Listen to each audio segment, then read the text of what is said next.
সুপ্রিয় দর্শক মণ্ডলী, দেশ ও দেশের বাহিরে যারা আছেন, আজকে প্রতিটা মুসলমানের উদ্দেশ্যে আমি কথাগুলি বলবো। আমাদের বাংলাদেশের মধ্যে কিছু আলেম আর কিছু লোক নতুন পীর হয়েছেন বা পীরের ভক্ত। তারা কোরআন হাদিস নিয়ে বক্তব্য রাখেন। আমেরিকায় বসে রওশন সজল নামে এক ব্যক্তি, তিনিও বক্তব্য রাখেন। আরো অনেকে। তাদের বক্তব্যের মধ্যে আমি ফলো করলাম, প্রায় 1 বছর পর্যন্ত আমি তাদের বক্তব্য শুনতেছি। তাদের বক্তব্যে চলে আসতেছে এরকম, তারা বক্তব্যের মধ্যে ব্যবহার করেন কোরআনের মধ্যে নামাজের কথা বলা হয় নাই, বলা হয়েছে সালাতের কথা। আবার এভাবে বলেন ফার্সিতে বলা হয়েছে নামাজ, আরবিতে বলা হয়েছে সালাত, বাংলায় বলা হয়েছে সংযোগ। মেনে নিলাম, সুন্দর কথা বলেছেন। এই ভালো ভালো কথা বলে তার ফাঁকে এমন একটি কথা বলেন যে কয় ওয়াক্ত নামাজ, এটা কোরআনে লেখা নেই, শুধু লেখা আছে কি রুকু।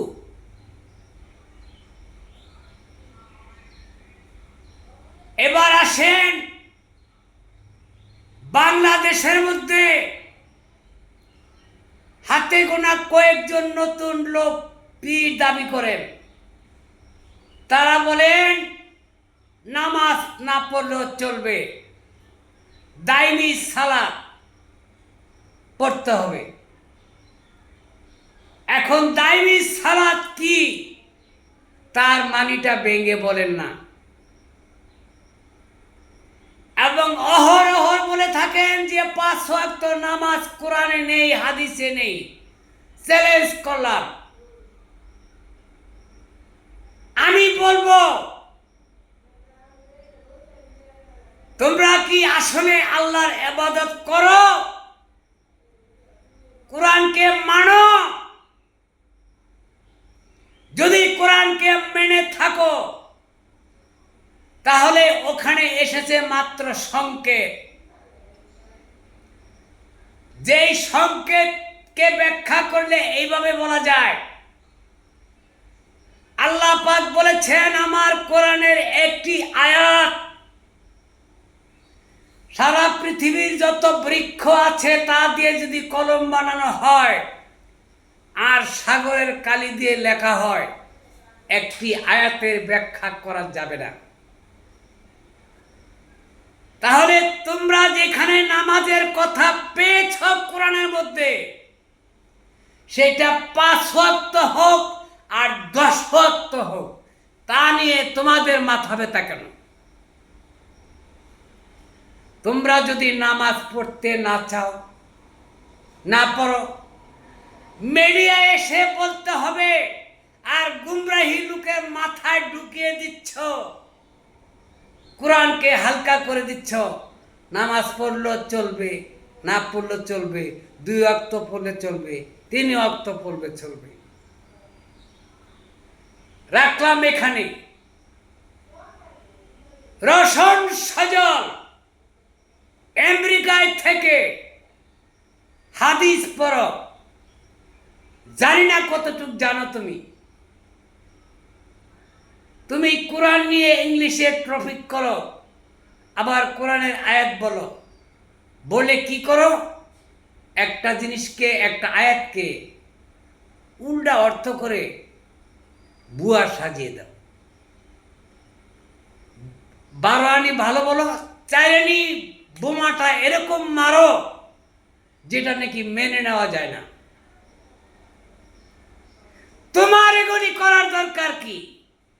তুমি হাদিস কোরআন পড়ে নিজে অজ্ঞ হও, নিজে জ্ঞানী হও, নিজে আল্লাহর ইবাদত করা শক্তি অর্জন করো। তুমি 3টা বই ছেড়েছ, বাজারে উড়াদুরা চলছে, আরো বই মোচন করছো, দিতে পারতেছ না, মানুষকে কুলাতে পারতেছ না। কি দিতেছ বলো? মুখে বলো একটা, আমি কোরআনের পাশে আছি, কোরআনে যাহা আছে সত্য, কিন্তু ভিতরে এমন একটি চিমটি লাগিয়ে দাও যা নাকি ক্যান্সারে পরিণত হয়। তোমরা কি ইমানদার? আমি এটা বিশ্বাস করি না। অত বক্তব্য তোমার প্রয়োজন নেই। তুমি সোজাসুজি বলতে পারো, যাহা করিলে আল্লাহ খুশি হবে, যাহা করিলে মানুষের শান্তি হবে। তুমি তো একটা বিশৃঙ্খলাকারী। যে সমস্ত বই উন্মোচন করেছ বাজারে, এই সমস্ত বইগুলি বিশৃঙ্খলা ঢুকিয়ে দিয়েছ ফাঁকে ফাঁকে। আমি আশা করব যারা ওই সমস্ত লোকের বই পুস্তক পড়েন, যারা মিস্টার ফজল আহমেদের বক্তব্য শোনেন, নাস্তিক মাসুদের বক্তব্য শোনেন, তারা ঈমান নিয়ে কবরে যেতে পারবেন না। ওইগুলি ধার কাছে যাবেন না, বিশ্বাস করবেন না। তারা হলো ইসলাম ধ্বংস করার মূল।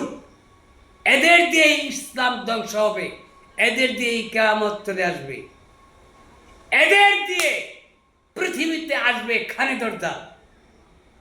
ধন্যবাদ সকলকে। আসসালামু আলাইকুম।